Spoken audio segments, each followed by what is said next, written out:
O fato da gente passar por problemas, o fato da gente sofrer, da gente chorar, da gente enfrentar decepções na nossa vida não significa que não somos amadas por Deus.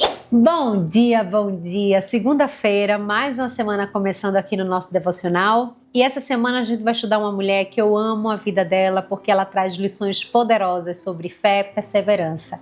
E muitas vezes é o que a gente precisa e é sobre isso que a gente vai falar essa semana inteira. Hoje o nosso devocional tem como título Viver com a Dor e a Esperança. E o texto está em Marcos capítulo 5, versículos de 25 a 26. Eu peço, por favor, que você preste atenção e abra o coração, porque eu tenho certeza que essa palavra de hoje vai falar com você. Tá bom? Senhor, obrigada por esse dia, por essa manhã, pela tua presença em nós. Rogo para que o Senhor acalme o nosso coração, traga paz, alívio, acalanto e que a gente possa estar conectada com o Senhor em todo o tempo. Que a gente aprenda a tua palavra aqui e que ela faça diferença em nós. Essa é a minha oração em nome do teu Filho amado Jesus. Amém.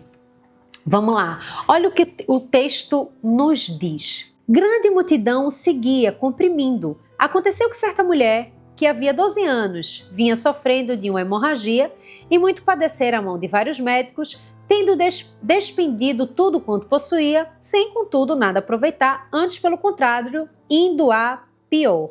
O texto continua. Na verdade tem uma vírgula aqui, mas eu vou me prender nesse texto.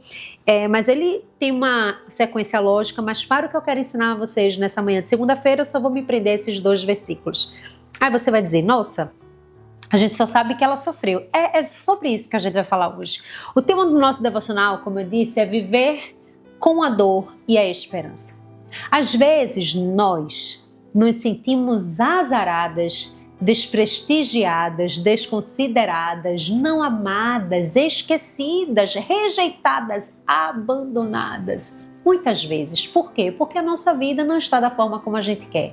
Ou porque nós estamos enfrentando a enfermidade há muito tempo, ou porque nosso relacionamento não está como a gente esperava, ou porque a gente está vendo as pessoas se voltando contra nós, ou porque o nosso negócio, por mais que a gente insista, lute e não cresce, muito pelo contrário, vai de mal a pior. Nós temos a ideia de que a nossa vida não é importante, ou que Deus não está nos vendo.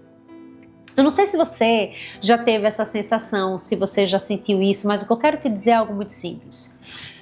O fato da gente passar por problemas, o fato da gente sofrer, da gente chorar, da gente enfrentar decepções na nossa vida não significa que não somos amadas por Deus.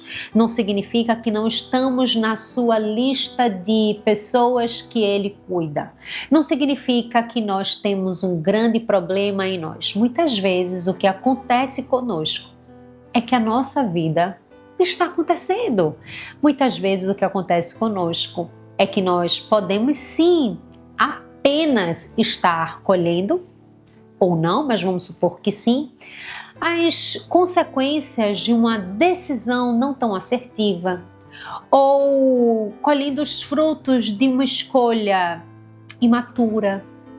Não sabemos, mas o mal que vivemos em alguns momentos da nossa vida não significa ausência do olhar de Deus sobre nós. E é exatamente isso que os dois versículos desse texto de hoje nos falam.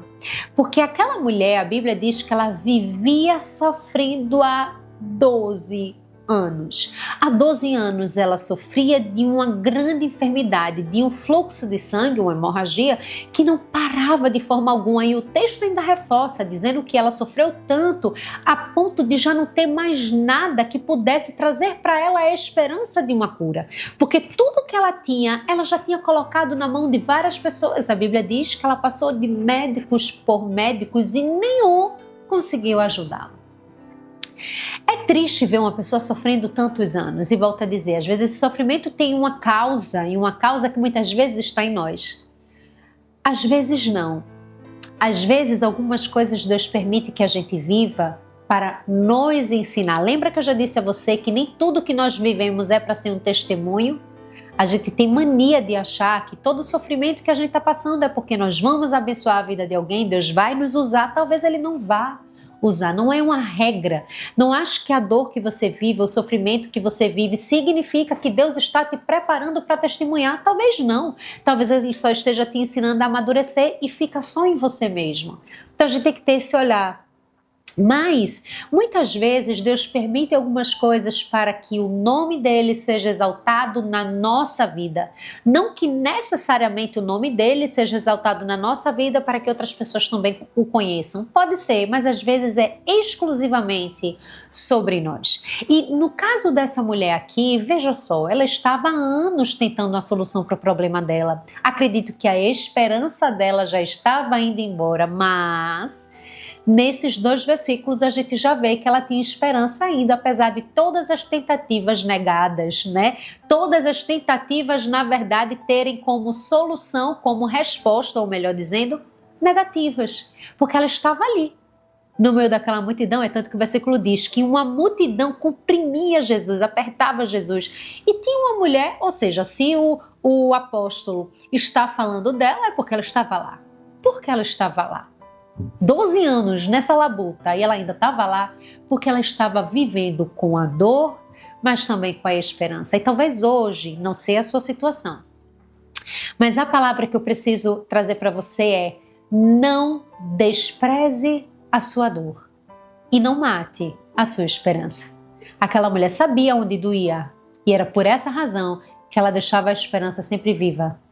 Talvez é isso que você precise entender, pensar e viver nessa segunda-feira. Durante essa semana muita coisa vai acontecer, a gente vai falar sobre várias coisas que certamente vão falar muito ao seu coração, mas nessa segunda eu vou me prender só a esse tema. O que você precisa levar do devocional de hoje é: não despreze a sua dor. Não se despreze pela sua dor e não deixe a sua esperança morrer. Deus ainda está olhando para você. Lembre-se disso, tá bom? Um beijo grande, uma boa segunda e amanhã a gente estará aqui de novo juntinhos. Tchau, tchau.